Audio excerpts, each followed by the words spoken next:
Bonjour chers frères et sœurs, chers amis abonnés, à vous tous bonjour, j'espère de tout cœur que vous allez tous bien.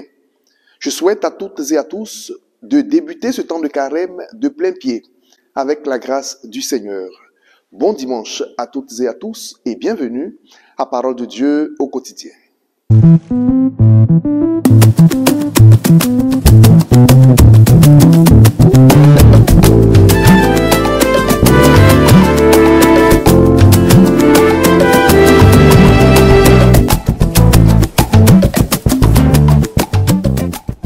Au nom du Père et du Fils et du Saint-Esprit, Amen. Je voudrais avec vous, chers frères et sœurs, pour débuter cette méditation, dire la prière que Jésus notre Sauveur nous a enseignée, la prière des enfants de Dieu.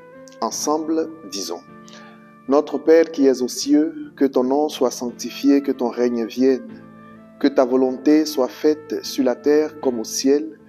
Donne-nous aujourd'hui notre pain de ce jour. Pardonne-nous nos offenses, comme nous pardonnons aussi à ceux qui nous ont offensés. Et ne nous laisse pas entrer en tentation, mais délivre-nous du mal. Car c'est à toi qu'appartiennent le règne, la puissance et la gloire, pour les siècles des siècles. Amen.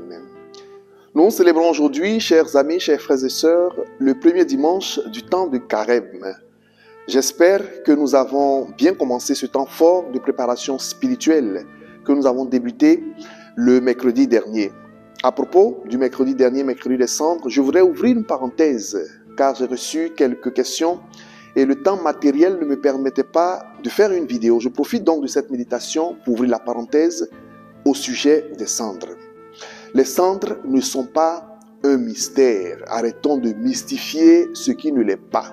Les cendres sont un signe de pénitence, sont un signe qui nous ramène à notre finitude ou à notre condition mortelle, que nous sommes de la poussière et à la poussière nous retournerons. Celui qui n'a pas reçu les cendres, mercredi des cendres, pour une raison ou pour une autre, qui n'a pas pu participer à la messe du mercredi des cendres et donc qui n'a pas reçu les cendres, il peut faire son temps de carême. Il peut bien vivre ce temps de préparation spirituelle qui dure 40 jours. Ce n'est pas un seul jour, c'est 40 jours. Alors si pour une raison ou pour une autre, on n'a pas pu recevoir les cendres le mercredi, mais on peut faire son carême. Le vendredi, on peut jeûner, on peut se donner plusieurs jours de jeûne. Choisir des jours particuliers pour son jeûne, soigner ses moments de prière et faire nos actes de générosité et d'aumône. C'est cela le carême. Nous rapprocher de Dieu et de nos frères et sœurs. Les cendres sont un signe qui nous permet de commencer le carême. On pourrait les mettre parmi les sacramentaux. Mais celui qui n'a pas reçu les cendres, ce n'est pas un crime, ce n'est pas un péché. Voilà, ce n'est pas un péché. Pour une raison, on n'est pas pieux. Vivez votre carême, continuez de le vivre et Dieu vous donne la grâce selon la sincérité de votre cœur, selon la vérité avec laquelle vous entreprendrez les chemins de conversion. Et puis j'ai appris autre chose à propos des cendres. Excusez-moi de le dire, mais il faut que je le dise, que les femmes, nos sœurs, qui sont en période d'indisposition, ne peuvent pas recevoir les cendres, ne peuvent pas aller communier, et même certaines évitent d'aller à l'église. Mais où avons-nous appris ces choses qui remontent d'une autre époque? En tout cas, ce n'est pas de notre église catholique, celle de Jésus-Christ qui a 2000 ans. Cette période d'indisponibilité de nos sœurs, de nos mères, n'est pas une maladie. C'est une période normale de vie qui fait partie de leur système, de santé, de leur système de vie. Et donc, soyez naturels et vivez votre foi. Que personne ne vous mette dans l'erreur pour une condition humaine qui est la vôtre et que Dieu l'a voulu ainsi. Que Dieu vous bénisse, chères sœurs, chères mères. Chers frères et sœurs, le monde va mal. On pourrait même dire que le monde ne s'est jamais bien porté. Mais pour nous qui vivons cette époque, et pour moi particulièrement, qui vit cette période, je suis conscient de plus en plus que notre monde va mal. Nous ne sommes pas encore sortis de l'auberge avec une crise sanitaire due à une pandémie, la pandémie du coronavirus. 2 ans, avec toutes les pertes en vie humaine, avec les effets de cette pandémie qui se font sentir encore sur les entreprises, dans les familles, avec des personnes qui n'ont pas pu voir leurs êtres chers être enterrés, des familles qui ont été divisées des années et des années. Nous ne sommes pas encore sortis de l'auberge puisque nous avons la polémique encore sur les vaccins. Certains insistent de se vacciner, certains se vaccinent. Faut-il le faire? Il ne faut pas le faire. Faut-il adhérer à la théorie du complot ou pas?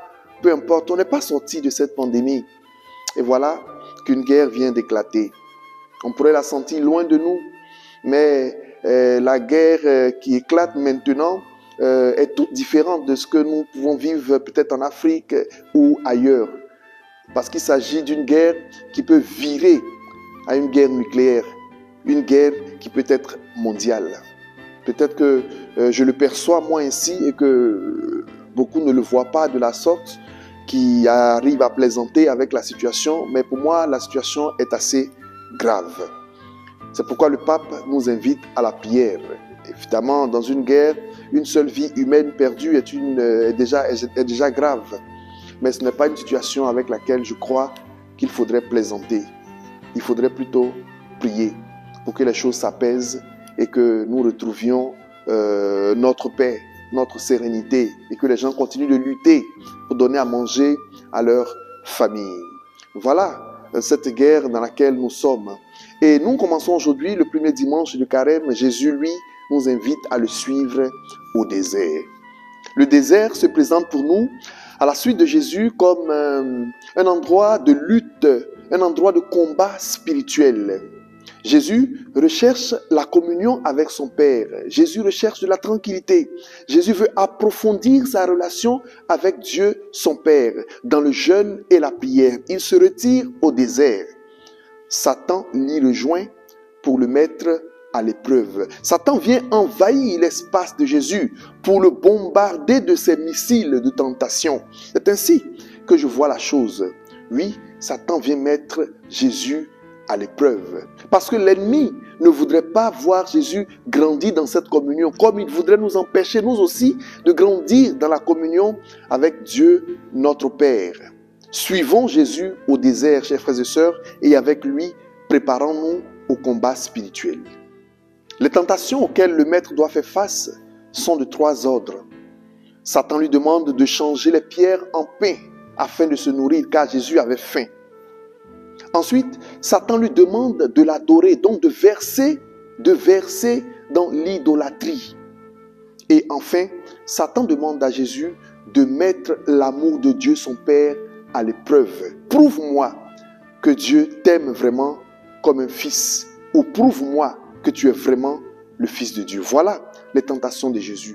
Mais le plus important, ce que Satan vise, ce n'est pas le pain, ce n'est pas seulement le pouvoir mondain, ce n'est pas de mettre le Père à l'épreuve, ce n'est pas cela seulement que Satan vise. Satan vise l'intégrité du Fils de Dieu. Satan vise à mettre à l'épreuve l'intégrité, la dignité de Fils de Dieu de Jésus. C'est cela que Satan vise, s'attaquer à la dignité de Fils de Dieu de notre Seigneur Jésus-Christ. Chers frères et sœurs, chers amis abonnés, dans nos tentations, c'est cela également que Satan vise. Mettre en mal notre dignité d'enfant de Dieu, blesser notre intégrité d'enfant de Dieu, c'est cela que Satan vise. Nous faire douter que nous sommes des enfants de Dieu, nous faire perdre confiance en Dieu et nous détourner de son chemin. Satan veut nous faire croire que Dieu ne nous aime pas. Satan veut nous faire croire que dans l'épreuve, Dieu nous abandonne. Et ces missiles sur nos chemins n'ont pas d'autres intentions que d'envahir notre espace, d'envahir l'espace d'amour et de communion que nous établissons avec notre Dieu. C'est pourquoi, mon frère, ma soeur, nous devons prendre au sérieux ce temps de carême, qui est un temps de grâce, temps de conversion, temps pour nous plonger dans l'amour de Dieu et pour restaurer notre dignité d'enfant de Dieu blessé. Ce temps de carême est un temps pour expérimenter que dans l'épreuve, Dieu ne t'abandonne pas. Il t'appartient à toi de prendre conscience de tes péchés, de tes faiblesses et de vouloir te relever dans la grâce et la miséricorde de Dieu pour correspondre à sa volonté. Que Dieu t'aide sur ce chemin de conversion. Je vous souhaite à toutes et à tous, chers amis abonnés, chers frères et sœurs, d'avoir un fructueux temps de carême dans la prière le partage et le jeûne pour ceux qui le peuvent. Nous ferons également bientôt un partage sur le jeûne pour indiquer la force spirituelle, cette arme puissante contre l'invasion de Satan dans notre vie. Bientôt, nous le ferons. Je vous souhaite donc un bon dimanche de carême, chers amis. Soyez confiants en l'amour de Dieu. Que son amour descende en abondance sur votre vie. Grandissez dans cet amour et que Dieu vous bénisse toujours au nom du Père et du Fils et du Saint-Esprit. Amen. Prenez soin de vous et portez-vous bien. Au revoir.